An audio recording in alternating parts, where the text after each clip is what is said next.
Today we're going to look at SCCM versus a custom set of tools that any organization can deploy to kind of bring automation to operating system deployment, in inventory, as well as updates. So SCCM stands for System Center Configuration Manager. Nowadays it's Microsoft Endpoint Management. It costs about $7,000 for you to have SCCM up and running, not including the labor that puts into place to kind of bring it up, because there's a lot of prerequisites that you have to install on the server. You have to have a SQL Server running in the back end, which is your $3,500 investment, and then to have a license to run SCCM, you do have to kind of invest minimum of $3,500 just to have it up and running, and that's not including the endpoint protection, which is Intune. So let's see what parts SCCM has. It has inventory section, which is your assets and compliance. There you can specify any set of compliance requirements that you want to run against your assets and see where you stand. It does have a software library. This is the place where you bring operating system, boot images, you set up updates the way how you would like updates to roll out. Usually you do it every month.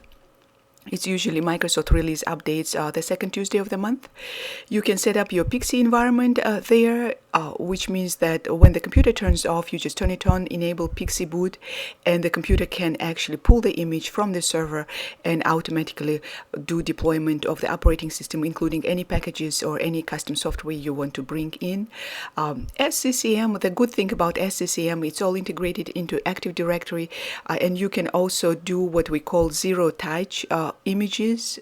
Means that you just don't even have to do anything. The deployment can go completely automatic. So the other part of SCCM is monitoring, right? You can monitor your assets, you can monitor the condition of your deployment, you know what's going on with your system. And the last portion we will kind of show and demonstrate will be a security portion, which is Intune. You can set up custom policies there. You can set up advanced threat protection as well as firewall rules, which you can actually do using group policy. Let's look at the custom set of packages that you can actually deploy to do what SCCM does.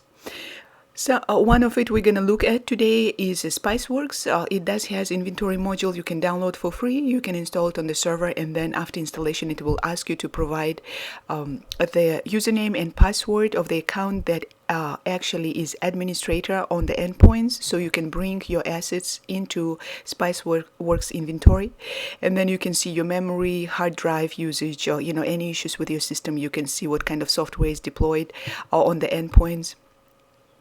We will look at WDS, which stands for Windows Deployment Services. You use WDS to actually provision your Pixie environment, and that's actually running in the back end of SCCM when you do prerequisite installation. This is one of the prerequisites you can actually install using Server Manager. The other tool we're going to look at is Microsoft Deployment Toolkit. This is free software you can download from Microsoft, and that enables you to create custom images. You do have task sequence that you can actually run PowerShell scripts. You can install custom applications, and you create what we call light touch deployment images, which means that you still have to do, a couple clicks there to kind of unroll your operating system installation. Then we're not gonna actually look at WSUS, but it's actually comes free, and a lot of companies use it. It's part of your server infrastructure. You go to Server Manager, and then you add remove roles, and then you add a role of Windows server update services to your server, and then that's how you push updates through the group policy. You just point your endpoints to look for updates. Instead of online, you look for updates at the WSUS server. And the beauty of having the server on site is that you can download updates one time from Microsoft to your WSUS server, and then your clients are pulling updates from WSUS server, which kind of saves you a throughput. Because can you imagine if you have 1,000 computers all at the same time, after the second Tuesday of the month, everybody comes into to work in the morning and logs into their computer, and the system will try to pull updates online. I think the network can actually go to crawl. And if you really want to become kind of a little bit fancy, you can bring in PDQ Inventory and PDQ Deploy. Those are two packages you can bring in. The license for using each of them is $500. So per year, if you have an investment to make $1,000, you can actually have a very neat inventory module that can actually bring in your assets, and then you can see your hardware, you can see the software that is installed, and then PDQ Deploy does let you, with a push of a button, actually roll out updates or package updates of any operating system. They have prepackaged kind of set of library software library there that you can actually download. One of the packaged things would be like Google Chrome, Firefox, Adobe Reader, and you can, with a push of the button, you can actually roll it out to thousands and thousands of computers. So without any further delay, let's look at our SCCM and how it does, what modules does it have, and how does it look, the interface. You can browse for many wonderful videos out there that will actually train you and show you how to do installation of SCCM. We're not going to do it here, but we're going to just quickly go through the modules that it does give you.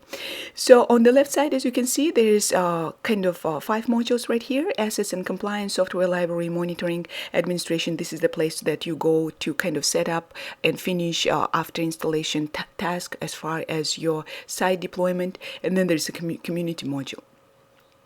And the assets and compliance here is, because it's fully integrated into Active Directory, you have your users right here, you have your devices that are brought in. I do not have a lot of devices that are part of the network at the moment. You have also your, like we said, compliance settings right here, right? So you can, set up certain baselines right there so that your assets are in compliance to certain baselines that you set. You can also use endpoint protection, right? If you're planning to kind of deploy security, advanced security to your endpoints using Microsoft Endpoint Protection Intune, right? You can kind of roll it out to all your endpoints and have them all protected. There's an anti-malware policies, Windows Defender firewall policies, which you can actually deploy using group policy and kind of tighten your security of the endpoints. You can do Microsoft Defender advanced threat protection policies, right? And then there's exploit guard, application guard, so you can configure the settings and roll it out to all your devices. Then there's a software library. This is where you're gonna kind of work with your Pixie environment and create images to do automatic deployment or automatic installation of any applications, any updates. There's application management right here. You will bring your packages, applications. You can do software updates. This is your WSUS server, right? This is kind of it's running in the back end. Operating system right here. You bring your drivers and driver packages. These are custom drivers that you need to kind of include when you roll out, let's say, Windows 10 upgrade to your systems. If there's any custom drivers you need to bring in, you'll bring it in here. Operating system images, right? All you do is just add operating system image and then boot images, right? So those are two actually requirements that you have to bring in order to have a fully functional Pixie environment and be able to actually start deployment without creating any custom images. Task sequences, right? This is what you where you create your task sequence, to bring or break down certain steps and maybe do custom things to the system, maybe disable certain things on the Windows 10. Just depends on your environment. Under monitoring, there is reporting, very, very helpful reporting kind of module. There is a SQL, like we said, running in the background, and you actually, as you after you install SCCM, you actually create a database for reporting for your reports, right? So there's a bunch of reports you can run on your endpoints and see what is the status of your system. And then there's script status if you're running script, and the end your deployment status, right? Phase deployments, if you're doing phase deployments, you can kind of see the reports right here. And administration portion right here. So there is site configuration right after you install SCCM. This is where the place you're gonna go, to bring in new roles, right? At the end of this particular installation, just for demonstration purposes, we had to bring in some few roles, endpoint protection, right? And there are other few roles you can actually add on to the default after default installation is done. So basically this is all we're going to cover as far as SCCM is, because our focus today is on the custom set of packages. So I'm going to kind of bring in our other server that actually has our custom set of packages installed, and we can look into that. So here's our Windows deployment services, right? So Windows deployment services and Microsoft Deployment Toolkit. This is the place you go to create your Pixie environment. You don't have to kind of customize it. You can actually roll out Windows 10 images just like they are. But right after installation, you will have your technicians or your staff will have to actually go through every click and create a first login user, and then deal with Katana, and just it's a lot of work. If you have less than 10 computers, it's all right. You can just kind of roll it out this way. But we always recommend to create a custom set of steps using Microsoft Deployment Toolkit, and we're going to look into that using task sequence. You can create custom installation and actually avoid all those clicks and make it make the deployment go through much more smoothly. So here is your WDS server. It has the folder structure. Here you bring your images, right? And here's your boot images. Boot images, this one was taken from the ISO file of Microsoft, downloaded from Microsoft website. This one was custom created using Microsoft Deployment Toolkit, and we're going to look into that next. So Microsoft Deployment Toolkit, like we said, it does let you bring in applications into your deployment, right? Here's the place where you bring your operating system. Right now we just had been dealing only with Windows 10 just for demonstration purposes. Out of box drivers, right? This is the place where you bring your custom drivers if you need to roll them out together with your deployment. Any custom packages you created, you can just put them there. Actually, there is a neat settings designer, or that you can convert like packages called Windows Configuration Designer, right? You can provision desktop devices, kiosk devices, mobile devices, right? And then you can export them as packages, and you can make it a part of your deployment. And here is our favorite task sequence that you kind of do automation of your deployment using the task sequences, and we're going to look into that right now. So we created a task sequence for our Windows 10 deployment. And the task sequence right here, there's steps that you go through.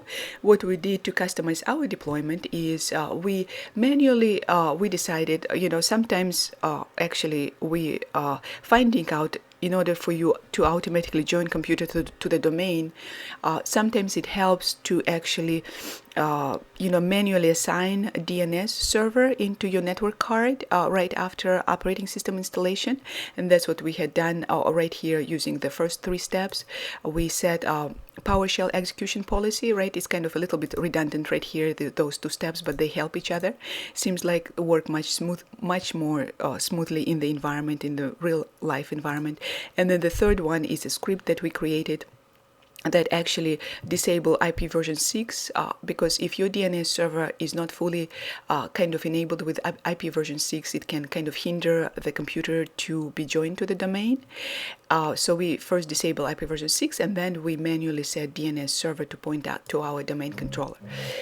So we the script, we put the script right here in our deployment share under scripts, right? So this is the script that we created, and let's look inside of it. So it's much easier to kind of run command batch files in the back end instead of PowerShell, because you have to do extra steps to enable PowerShell, because it's automatically you cannot run the scripts in Windows 10 after installation. You have to kind of do either sign them or ignore any type of signature so that you can run PowerShell. So there are 2 commands we kind of running: disable net adapter binding, and the first line we actually disable TCP/IP version 6. And what we notice is that originally when we were running a script using the command line. It was basic, bash script. In the back end, we found out sometimes, depends on your environment. Sometimes the network card that is created might have a different name. It might be like Ethernet 0, Ethernet 1, so you never know what number it might have at the end.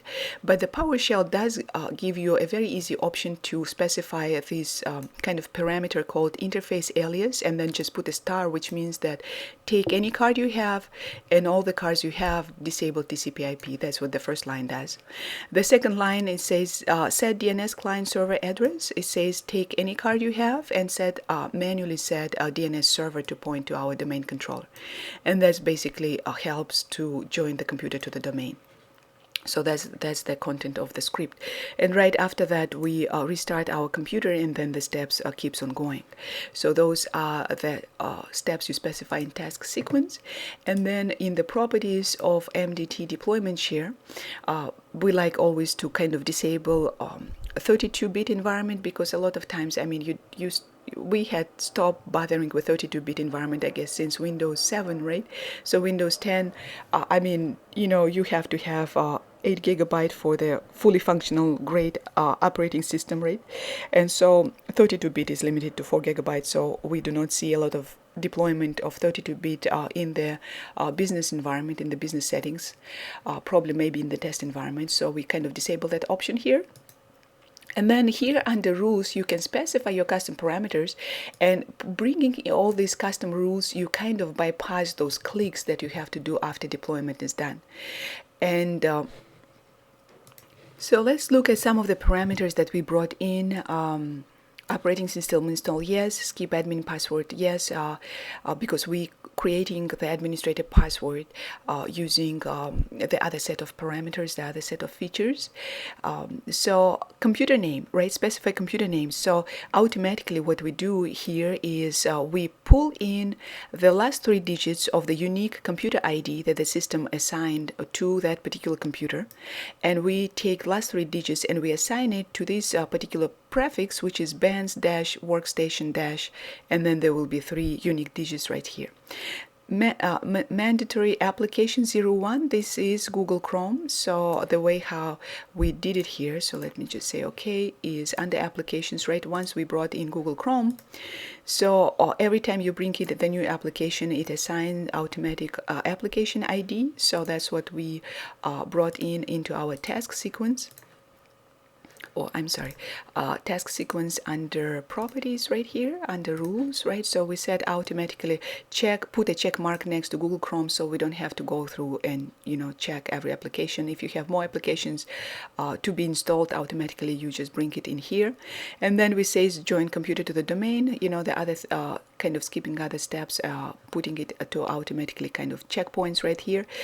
We do not recommend to use administrator account as an account to join computers to the domain, because remember, these images are openly residing on your network, right? So it's never good practice to kind of leave it out there. Domain that you're joining computer to, and then the administrator password, we just kind of put it here. And then what organizational unit you want to put your computers in. So we created organizational unit, and every computer that we are kind of joining to the domain using automatic deployment is going to go into our container right here. We already kind of set up 2 computers that we're going to use for our test environment. And then right after the joining of the domain happens, reboot the computer, right? So, and then under bootstrap INI, right? So you specify all these parameters, again, the user ID that will have the administrator credentials and the access to that share domain, and the password you specified out there. So those are, so once you bring in your applications, you bring in your operating system, right? Your drivers, which we don't have any custom drivers right here, your packages, if you have any custom packages, and then you create your task sequence. All you do is just right click on MDT deployment share, and then update deployment share. And then I usually like to go through completely regenerate the boot images, especially if something had been modified there. And then you go through the steps, and then once it's done, you kind of regenerate the image. And once the image kind of regenerated, it's going to be put in under our deployment share under boot folder right here. So that's the image we're going to actually, after it's regenerated, we usually bring it into Windows Deployment Services, and then we start our Pixie enabled devices, and then they start reading the images right from here, from the Pixie share on the server. So we are now ready while the creation of the light touch Pixie image is going in the background. We already have one image that is kind of has a sequence automation kind of added to enabled in our Pixie environment. So what we're going to do while we are kind of overlooking at other parts of the custom packages, we're going to start our test Windows 10 setup, and we're going to go through getting the images from the network, and we're going to see what's going on in here. So because in our environment, so what we did is in order for us to kind of have a little bit more secure environment, right, we specify a check mark right here, respond to all clients computers known and unknown, but require administrator approval for unknown computers. So what is happening is when the Pixie enabled device is turned on, right, it's looking for the Pixie server and it's trying to pull the image from the Pixie server. That's what's happening right here. But it's saying that it's waiting for approval. So what is happening on the WDS server, right, there's an area here called pending devices, right? So we're going to refresh it right here. We're going to refresh, and we're going to see you see how it says status pending, right? So it says, it has unique device ID, and remember the computer name should be last 3 digits of the device ID. That's what we're going to see in a moment. Once I right click on it and I say approve, then what will happen, the device was approved successfully, and then now the installation is gonna continue. So it's contacting the server, and now it's pulling down the light touch pre-installation environment, and it's gonna take a little time to do installation. It's gonna reboot a couple times, and like you saw on our task sequence, it's gonna manually assign DNS address, and then it's gonna reboot again, and it's gonna try to join the computer to the domain. And once the computer is joined to the domain, it should be under WDS organizational unit. So it comes up, says the Microsoft Deployment Toolkit, and then it's going to bring the screen for us to kind of verify everything is there. I hadn't worked long enough to kind of bring our Pixie bootable image to greater level of automation, but this is all you have to do right now. Instead of going through next and all the rest of the steps, all you have to do is just when this wizard comes, and remember it's 6AF, right, last 3 digits of the computer name, which is interesting. It should be 6AF. That is correct, 6AF, right? So the last 3 digits, I was looking at the first one. So this is everything we specified in our task sequence, right? The username and the password to join to the domains, everything is correct. Then you go automatically, you see Google Chrome is automatically checked. You don't have to do anything. Click next, and then that's it, begin. So 3 clicks altogether, right? 3 clicks altogether per machine, which can actually be automated. I just didn't have enough time to bring automation to all those clicks, but I believe it can be automated to the point where it just pulls the image and install everything after you approve the pulling of the image. So while it's doing it in the background, let's look at Spiceworks, your inventory module, and then PDQ Inventory and PDQ Deploy. So we had put together a PDQ server, which is different from SCCM server and different from WDS and MDT server. So we had installed what we call Spiceworks desktop, right? And then PDQ Deploy and PDQ Inventory. So it puts nice shortcuts on the desktop. So let's look at the Spiceworks a little bit. So this is your inventory module, right? We're looking at the inventory right now. We have 10 devices altogether. Some of them, this is our router, external router. It doesn't have a lot of information, just their serial number and all those things. You can kind of look at the software that is being installed on the device, and it doesn't contain a lot of information because it's it's a router. So, but let's look at our workstation, right? So that's a workstation that is actually actively current on our system. It does kind of tell you what configuration it has, right? It what kind of CPU, last time it was rebooted, what, how much memory it has, the last person that logged in, the BIOS, of course, it's pulling information from VM because it's on the VM host right now. So it also has information about the hard drive, how much of free space you have right there, which is kind of neat. The Ethernet information as well, what kind of domain you join, all those kind of neat things. Under software, right, it has information about all the software that is being installed there. Let's look at our SCCM server that will have much larger amount of software that is installed. This is how, this is all the prerequisites on all the portions of SCCM that's running in the back end. You see there's a lot of things and preparation that you have to do to kind of install Configuration Manager, right, on your system. Also, it has information about your CPU, the amount of memory that you have, web servers, there's any web server installed, of course, your disk drives, right, how much free space you have, and of course the information about your network card and who is the manufacturer and the serial number. So all those kind of neat things. There's few options you can run here. You can ping, you can troubleshoot, you can compare. There's also events. That's currently there's no collection of events that's being there. I think let's look more into, under timeline rates. Those are the last kind of steps that were done, and it tells you in details. Is not up to date, say System Center is not up to date, and you can kind of, you see it just gives a little alarm warning right there. This is our latest one that we actually deployed using our Pixie deployment, and then once the other computer is gonna come back and join to the domain, we will scan the network and it will be brought into our environment. As you can see, it's part of the VM configuration. It will tell you, we have 2 cores assigned to it, 4 GB memory. Of course, there is a disk usage. Software doesn't have much installed, right? Windows Pro, it does pull in the license, which is currently is not activated, right? It's just generic license being used. It does have Google Chrome. We made Google Chrome automatic. It's installing automatically with our deployment. Network shares, right? Default network shares that are brought in. You can actually put in nice notes to your asset, says maybe the time it was purchased, things of that nature, kind of to keep remembers. Any documents, for example, you can attach invoice to your asset, and go back in time. You can go back in time and see your the investment that you made into the asset. Especially, it's very kind of nice for the servers, right, to have that.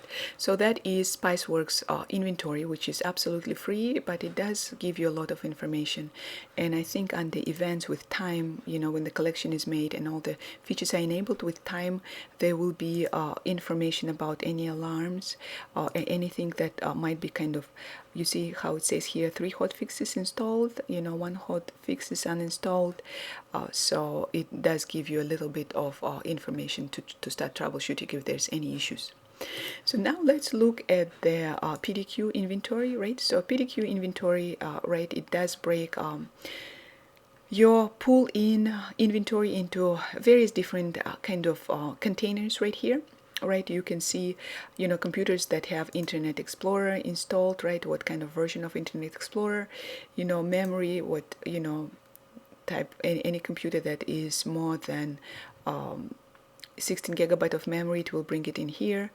Of course, we did not bring in our VM hosts. They're not brought in here, so that's why you don't see those ones that have a large amount of memory. And the servers, right, you can just click in there. These are your servers. By the way, you do have to have .NET 4.8 installed for you to be able to bring the endpoint into the inventory, PDQ inventory. Right, but it does neatly break your servers down to 2019, 2016, 2012, and 2008. Workstations as well goes all the way to Windows Vista. We have 2 Windows 10 computers that are actually supposed to be 2, but I did not do a scan lately, so let me actually do a standard scan, right? So is gonna queue or is gonna try to run again through the Active Directory and just see if it can bring in more devices. So while it's doing it, so what we can do, we can actually look at our servers and we can see the information about let's say SCCM server. I think we might not be able to fully see the information because .NET was not installed on that particular one, but you do see kind of a little information collected. But let's look at 2012. So this one does have everything installed. All the information was pulled in. I just wanted to kind of demonstrate to you what inventory will give you, right? It has general computer information, motherboard information, what kind of memory you have, version of your operating system, when it was installed, right? Or the MAC address, IP address. Then there's a neat place for CPU, right? If you have any information, how many cores do you have? Disk drives, this is your hard drives, right? That you have. There's also a neat place here. You can look at what shares that system has, right? And you can just see what kind of services are running on the system. This is a whole bunch of services because we have a lot of things running on that particular memory module, right? You have 2 sticks that are part of your installation. You have information about your network card, local users, right, that are part of that particular system. We do not have any local groups, right? What kind of local groups do you have? Hot fixes that had been actually installed, and it will tell you the date when the hot fix was installed. So it does give you quite information about the system if you ever need to look up. So instead of going to every computer, logging in and pulling that information, you can actually look it up right here. So this is the inventory module, and we kind of not even covering what you can actually do with inventory. So let's look now at the deployment. So the deployment, like we said, it does let you push out your packages, your software directly to the computers. And what we're gonna do, under packages, we downloaded these 3 particular items, right? Under packages, we brought in Notepad++.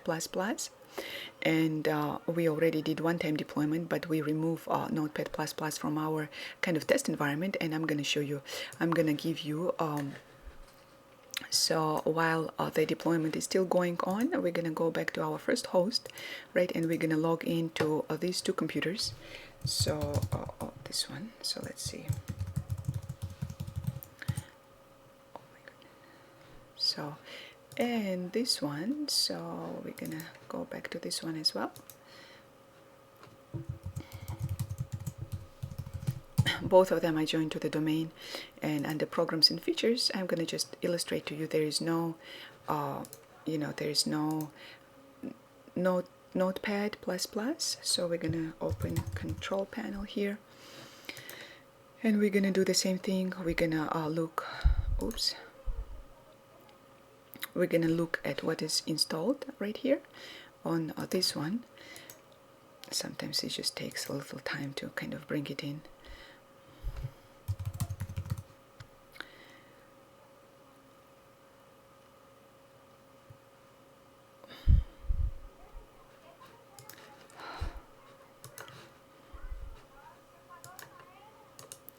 All right, so let's see. Apologize. So let's see. All right, so let's look at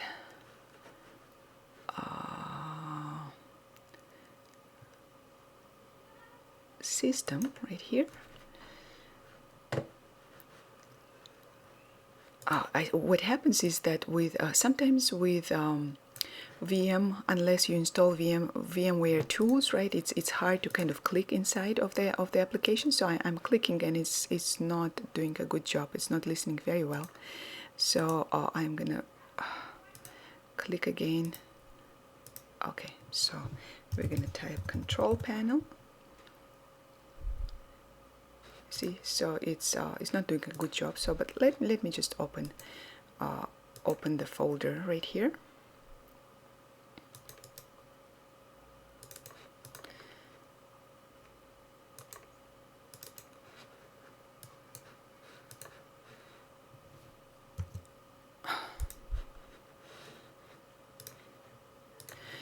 So we were successful by going around, we were successful to open up a folder structure. So there is nothing under 86, which is 32-bit environment.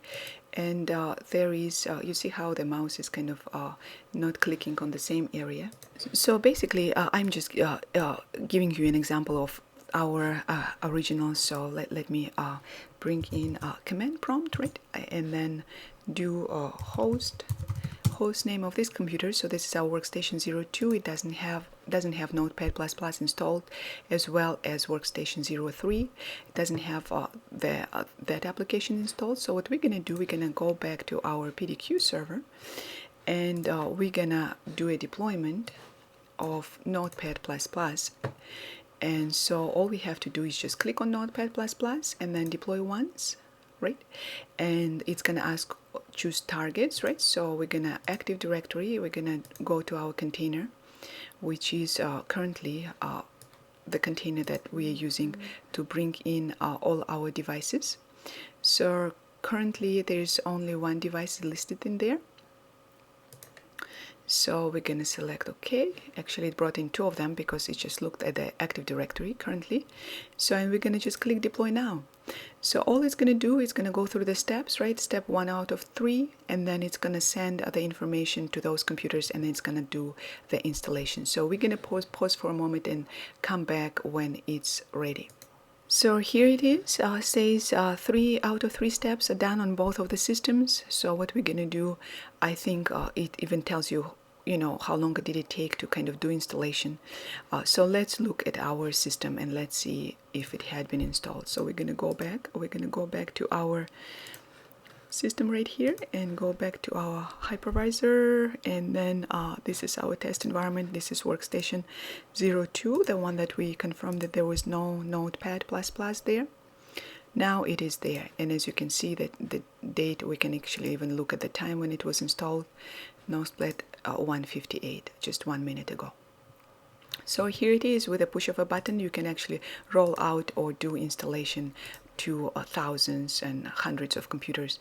All you do not have to stand there and wait. All right, once installation is done, actually you can you can look at the report and you can see which one actually had it deployed and which one had it failed, and then follow up on the action steps. So this all concluding our presentation today, or our discussion about custom tools that actually can do to most extent of what SCCM does, and that is we were focusing today more on a Pixie environment and operating system deployment and customization and automation, and actually updating your system and rolling out maybe installation of packages to your computers. So we will follow up with other videos that might be helpful for system network administrators to have the infrastructure all updated and all ready to go. Thank you. Bye-bye.